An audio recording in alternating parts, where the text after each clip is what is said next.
Hi, this is a screencast for the headless browser Sinatra app. This is a Ruby program that requires Ruby 2.3 or newer. There's an install script in the GitHub repo, which works for 64-bit Linux. Just installs some apt-get dependencies, which are required for the headless gem and Selenium WebDriver gem. It also installs Firefox 46 SDK into the project. This is because Selenium requires an older version of Firefox to run. So after running that install script, just run bundle install and then run ruby start server and Sinatra will start on port 4567, and I'm just visiting that here. So how this works really is there's a series of commands right here that I can run on a headless Firefox browser. And it's not truly headless because I'm taking a screenshot of it after every command and then showing it here. And actually, it's possible to interact with the web page by clicking on the screenshot as well. So I'll just show that right now. But before that, I'm going to record a macro so that I can replay this action later. So I'm going to say start macro recording and then go to URL. So I'll say http.google.com.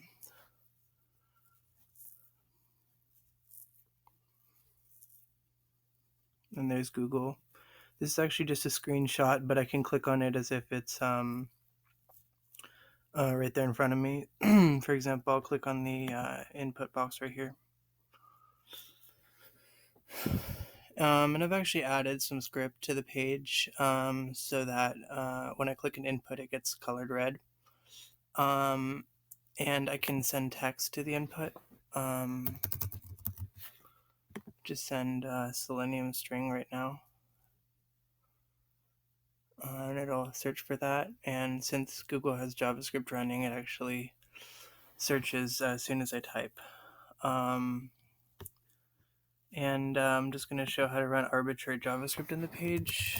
So jQuery is loaded, and I can run an alert. jQuery will be loaded on every page.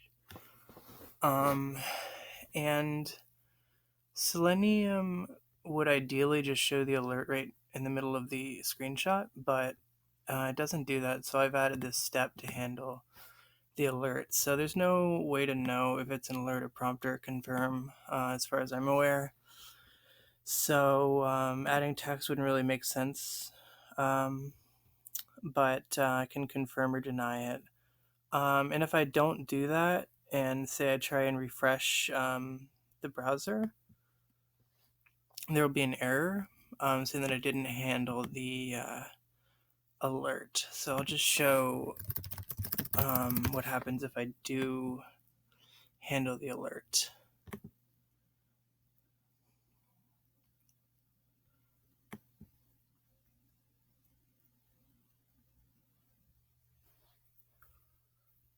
So now the refresh went through because when I didn't handle the alert, the next action raised an error, so the first refresh did not go through. So I'll say stop macro recording, and I'm going to save it as Google test. And I'll just show how the macro is made up. When each of these commands is run, it's just hitting the root route and sending a parameter which contains the command, and these parameters are just stored in this YAML format. And then this is what's replayed, so it's possible to rearrange them or change the commands. And I'll put a list of the command names on the GitHub repo, but it should be pretty self-explanatory. And before I run that, I'm actually going to start another macro recording just so I can show how it's possible to nest macros. So I've turned macro recording on, and I'm going to run Google test.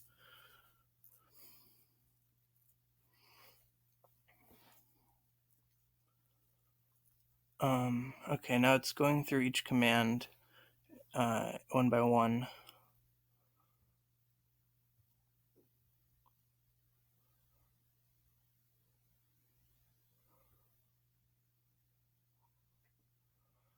Okay, so when I was recording that original macro, I raised an alert and I didn't handle it. And then the next command I tried to run raised an error and didn't go through. But in the macro, it will not allow commands to fail because of alerts. So it's actually pausing the macro right now and telling me to handle it, and then it'll proceed. So I'll just handle it, and it'll keep on going through.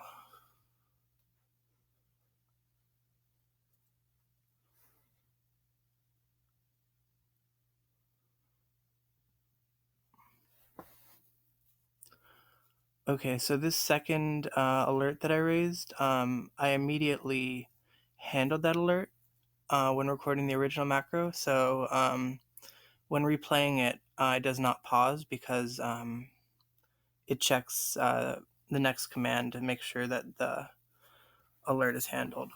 So it's done recording, done running, sorry. So I'll stop the second macro recorder and I'll name it as meta macro. And I'll just show what happens in here. So this macro just has a command to run another macro. So it is possible to do infinite loops like this. This confirm alert should not be here. That's a little bug. I'm going to remove it, but it won't actually break anything. Nothing will really break this app. As far as I'm aware, in the normal workflow, basically, if I say restart browser right here, that'll shut down the headless Firefox and restart it. So, for example, if I make a macro to log into a site and want to run that again, then I'd have to log out. And so, this is a quick way to log out of everything, just restart the browser. And then if I say refresh, it'll say browser has not visited any website. So I have a bunch of conditions I'm checking for, and it'll raise an error. So it should remain functional. Some errors that do happen unpredictably are relating to pstore, which is the persistent storage. So this app is only supposed to handle one transaction at the same time. So it's for a single user only. This is also only a localhost application. I haven't made it deployed to anything. So if for whatever reason two things try and access the database at the same time, there'll be an error. Or if for some reason the headless environment is slow, maybe their CPU is low, or there's some lagging process. So the processes will be garbage collected. If I stop this server, it'll close, but maybe the Firefox hasn't finished closing, and then I try and start it again or something. So there's just different kinds of errors, but they're usually possible to just refresh the page and just act like it didn't happen. So what else right now?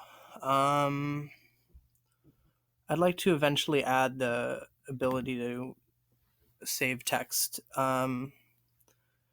using JavaScript, or save files or download things, but I haven't done that yet. So stay tuned to this GitHub repo, which I'll click on right now.